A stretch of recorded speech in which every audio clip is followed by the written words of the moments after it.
We're going to get Sharon Byrne, who is at the CSW, and she is the executive director of WOLF, the Women's Liberation Front.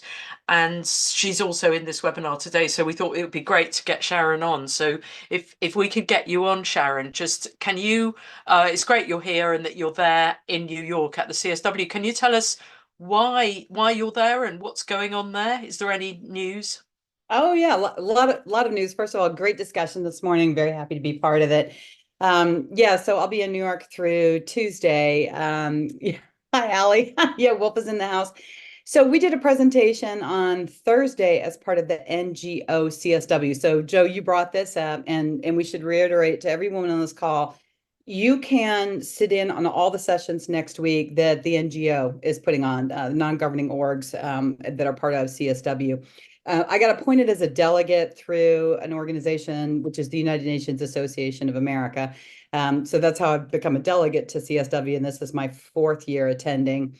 And it is very, very interesting. So we had a great conversation with Reem Alsalem earlier this week. She, on Wednesday, was being acknowledged with the 30-year anniversary of the creation of the mandate for the UN Special Rapporteur on violence against women. Reem is the one who added "and girls" to that mandate. So she's 2 years into her mandate, and they had all five of the previous mandate holders there. That was a great conversation. Something that had kind of not crystallized for me, but did in that conversation was that really the 1990s was some sort of zenith for women's rights. Now, those of us that were women in the workplace in the 1990s didn't think it was all that great, but apparently that was like the zenith sort of women's rights, and it has really gone into such decline. And obviously the backtracking and the pushback is really bad. So the presentation that we gave on Thursday as part of the NGO organizations was to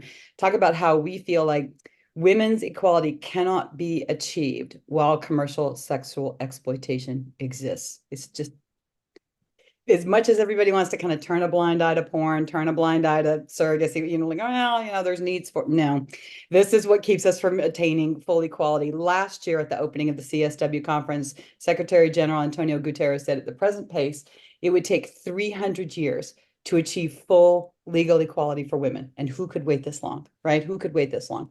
This year in his opening kickoff speech, he said that grandmothers and mothers, and I'm one of them, are afraid that our granddaughters will have less rights than we do presently, even today, and as fast as they're backtracking. He talked about the rise of, extremism around the world and the backlash and how that is hurting women's rights. I would say in the UK, you've been so fierce, and I've got a British mum turf. So you've been so fierce at pushing back, on some of this. In the US, a little behind you, but we're also getting assaulted from the left and the right in the United States. And it is as bad as gender ideology is, and it's so bad.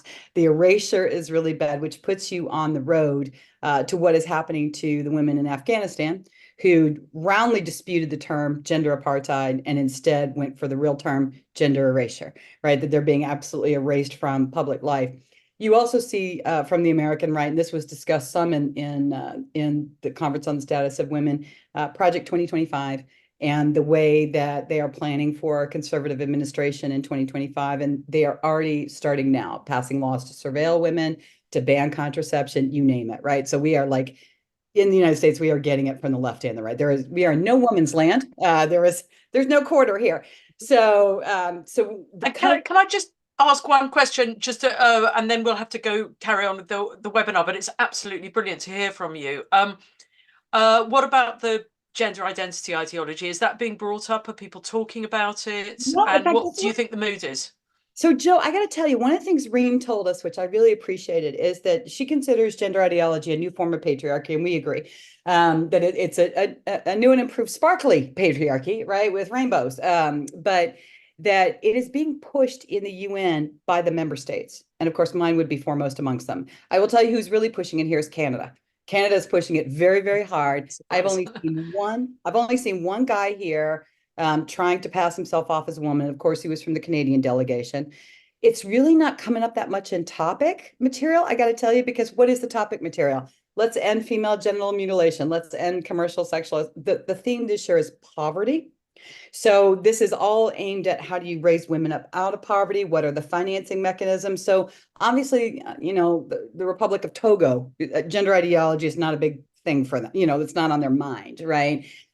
Sweden has had several presentations on prostitution and other things. It's not been I just got to say, it's not been a topic, but my understanding is that UN women and the orgs within the UN that are captured by it is because of the funding member states, which are heavily North America, that are pushing the gender Yeah. ideology.